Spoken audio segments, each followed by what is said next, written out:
Assalamualaikum warahmatullahi wabarakatuh. Selamat pagi anak-anak. Gimana kabarnya hari ini? Alhamdulillah baik.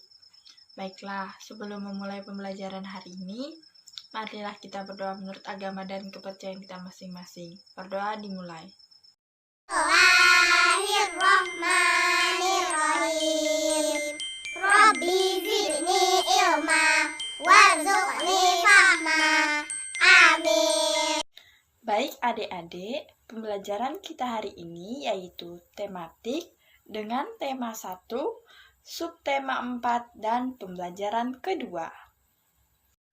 Baik, adapun tujuan pembelajaran kita pada hari ini yang pertama yaitu setelah mengamati, siswa dapat mengidentifikasi ide pokok dari informasi yang disajikan tentang pertumbuhan dan perkembangbiakan tumbuhan spora dengan tepat. Yang kedua yaitu setelah mengamati, siswa dapat menuliskan pokok-pokok informasi yang disajikan tentang pertumbuhan dan perkembangan tumbuhan spora dengan tepat. Yang ketiga yaitu setelah mengamati, siswa dapat menjelaskan makna bersatu dalam keberagaman di sekolah dengan benar. Yang keempat yaitu setelah mengamati, siswa dapat menceritakan pengalaman berkaitan dengan manfaat bersatu dalam menjalankan kegiatan yang dilakukan di sekolah dengan benar. Yang kelima yaitu setelah mengamati, siswa dapat menentukan hasil bagi dua bilangan cacah tanpa sisa dengan benar. Yang keenam yaitu setelah mengamati contoh, siswa dapat memecahkan masalah sehari-hari dengan melibatkan pembagian dengan benar. Nah, materi pembelajaran kita yaitu yang pertama, berlatih membaca percakapan. Yang kedua, mencari kata-kata baru, lalu mencari artinya dalam kamus. Yang ketiga, yaitu menggunakan kata-kata tersebut dalam kalimat. Yang keempat, yaitu menulis cerita. Yang kelima, yaitu menyelesaikan soal pembagian.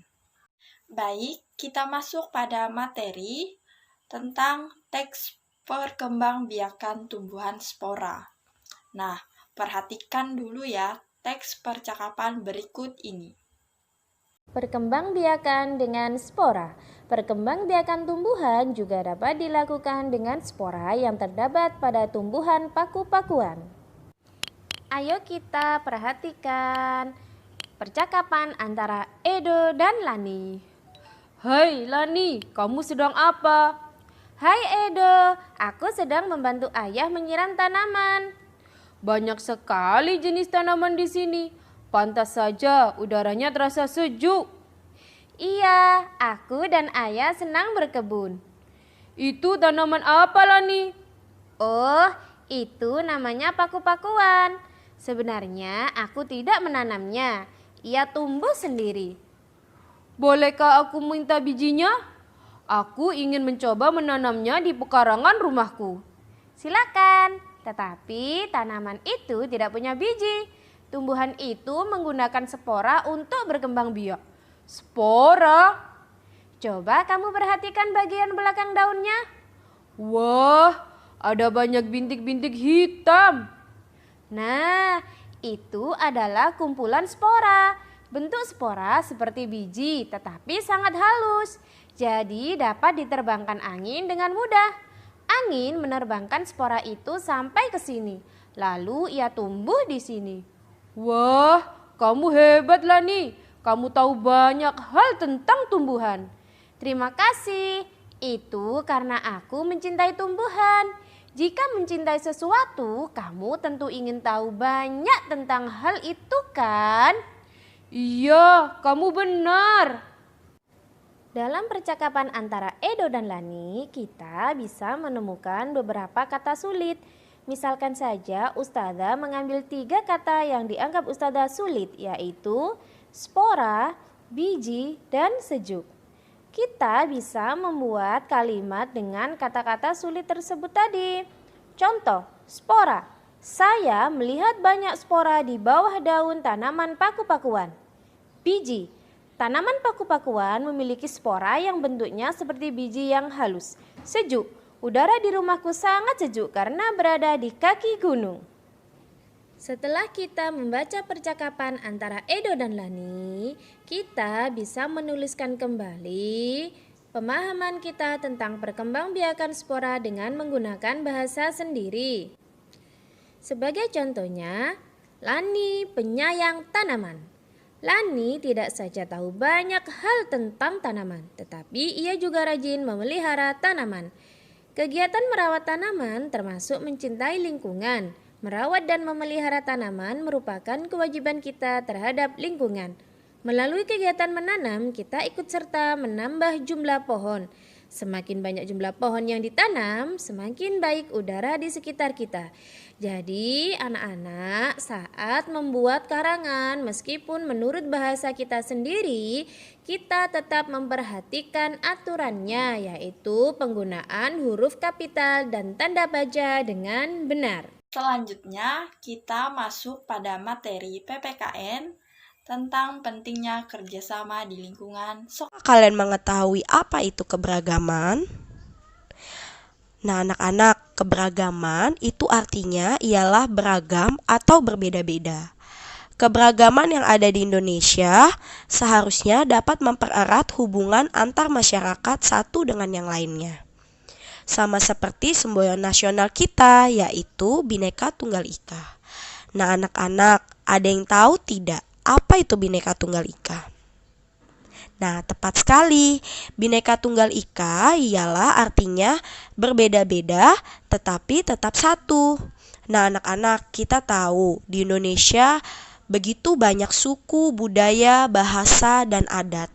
Nah, anak-anak, dengan adanya Bhinneka Tunggal Ika, kita bisa sama-sama saling menjaga persatuan dan kesatuan negara meskipun kita datang dari latar belakang yang beragam. Nah, dengan cara seperti itu, kita dapat menciptakan kehidupan bermasyarakat yang tentram dan damai. Nah, anak-anak, sampai sini, apakah kalian paham apa itu keberagaman? Nah, kalian pintar. Nah, kita sekarang lanjut ke materi berikutnya ya anak-anak, ialah keberagaman di lingkungan sekolah. Keberagaman di lingkungan sekolah meliputi jenis kelamin, ciri tubuh, kegemaran, suku bangsa, dan agama. Melalui keberagaman tersebut, kita dapat melakukan berbagai sikap keberagaman yang dapat menciptakan lingkungan sekolah yang nyaman, damai, dan tentram. Sikap keberagaman tersebut meliputi berteman dengan teman yang berbeda agama. Setiap keberagaman agama yang ada di Indonesia tidak boleh membuat kita memilih dalam berteman. Perbedaan agama dalam pertemanan bukan menjadi jurang pemisah, melainkan bersama untuk saling melengkapi dalam mengingatkan beribadah, seperti berdoa sebelum makan. Sikap yang kedua ialah menciptakan hidup rukun. Kita harus menciptakan hidup rukun di lingkungan sekolah, karena dengan terciptanya hidup rukun di lingkungan sekolah, kita dapat belajar dengan nyaman, tentram, dan damai.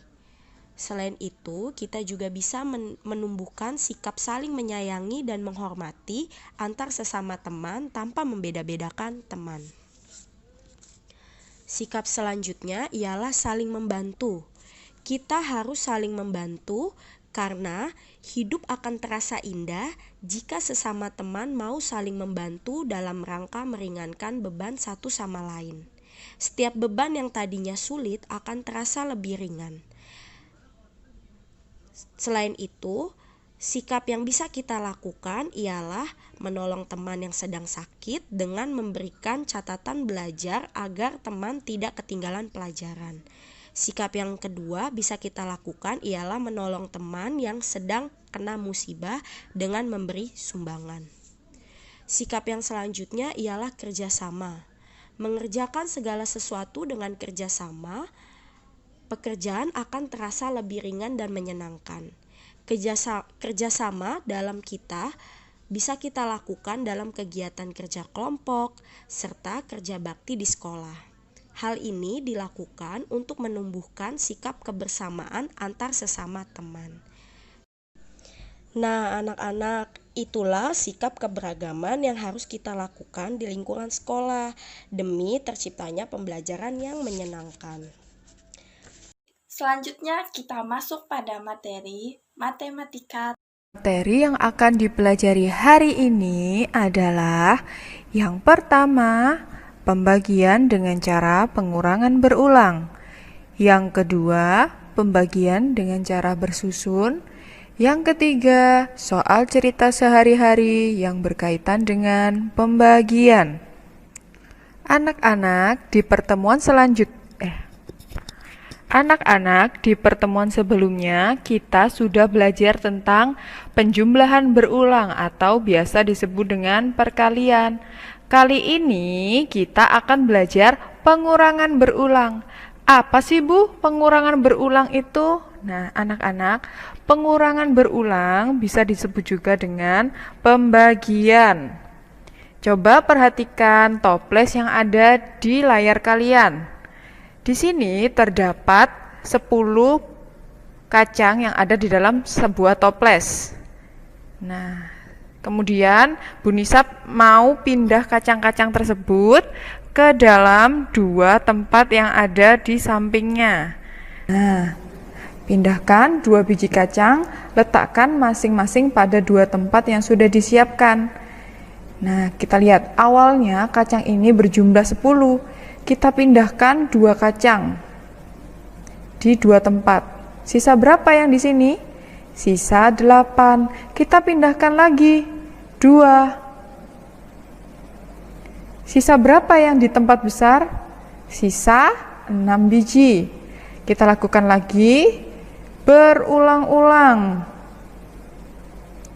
sampai kacang yang ada di dalam toples besar habis. Nah, seperti ini.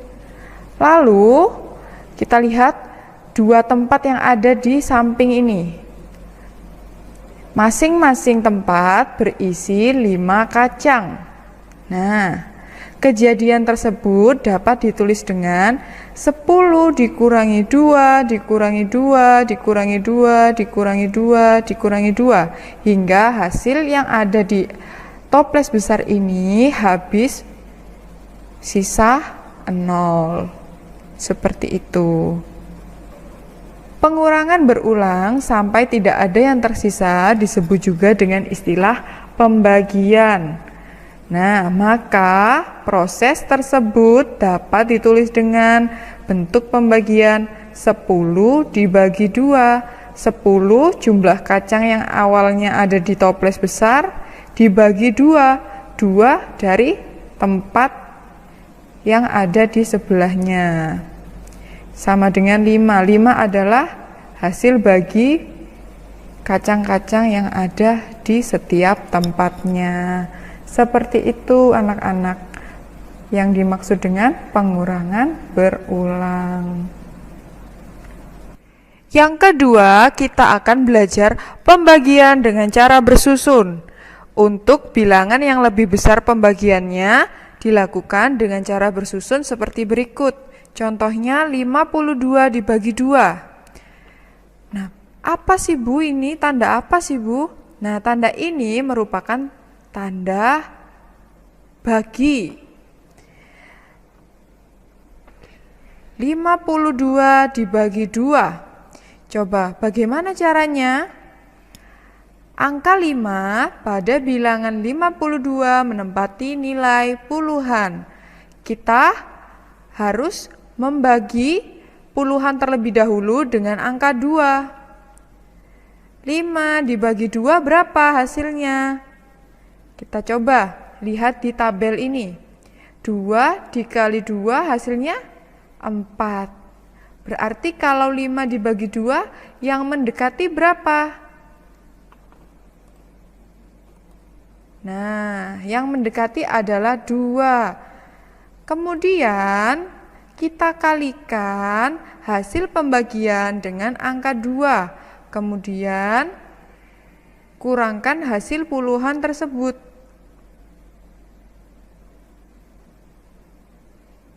2 dikali 2 hasilnya berapa? 4. Kita kurangkan puluhannya. 5 dikurangi 4 hasilnya 1. Selanjutnya, angka satuannya dipindahkan ke bawah dan digabung dengan angka puluhan. Angka satuan yaitu angka 2. Angka 2 kita turunkan ke bawah seperti ini. Ya.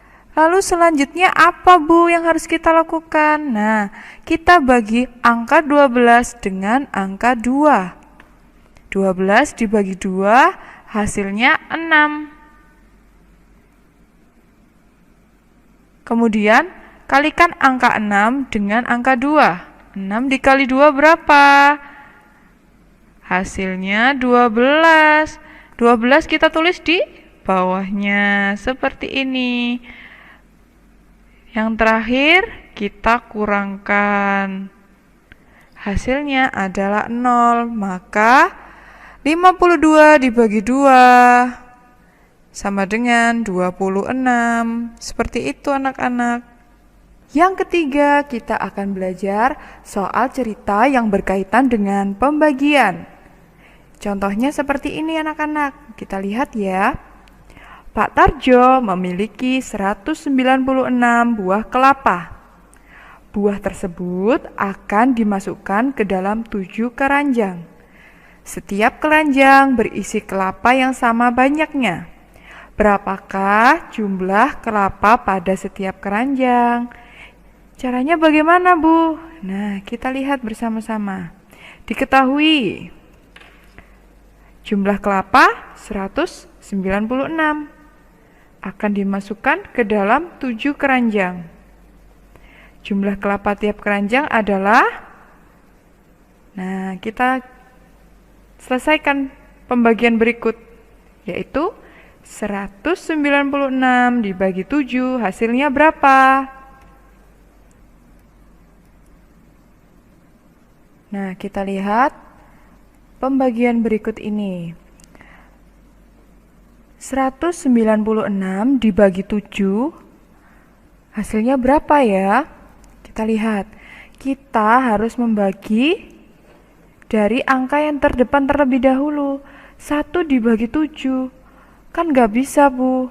Nah, kita langsung memakai puluhan, berarti angka ratusan dan angka puluhannya. Berapa ya perkalian yang mendekati 19, perkalian 7 yang mendekati angka 19? Kita lihat. Ya, benar sekali. Perkalian 7 dikali 2. Hasilnya adalah 14. Seperti ini. Kita tulis angka 2 di atas. 19 dibagi 7 yang mendekati adalah 2. 2 kita kalikan dengan angka 7. Hasilnya berapa? 14. Kita kurangkan. 19 dikurangi 14 hasilnya berapa? Hasilnya 5. Kita turunkan satuannya. Nah, kemudian kita bagi lagi. 56 dibagi 7 hasilnya berapa? Kita lihat perkalian yang hasilnya 56. Nah, 7 dikali 8 hasilnya 56. Maka 56 dibagi 7 hasilnya 8. Lalu kita kalikan lagi. 8 dikali 7. Kita tulis hasilnya di bawah seperti ini. Hasilnya 196 dibagi 7 sama dengan 28. Setelah melalui proses pembelajaran tadi, semoga pembelajaran tadi dapat dipahami dan dimengerti. Kita tutup pembelajaran hari ini dengan mengucap hamdalah. Selanjutnya kita berdoa menurut agama dan kepercayaan kita masing-masing. Berdoa dimulai. Akhir kata, billahi fisabilil haq, fastabiqul khairat. Wassalamualaikum warahmatullahi wabarakatuh.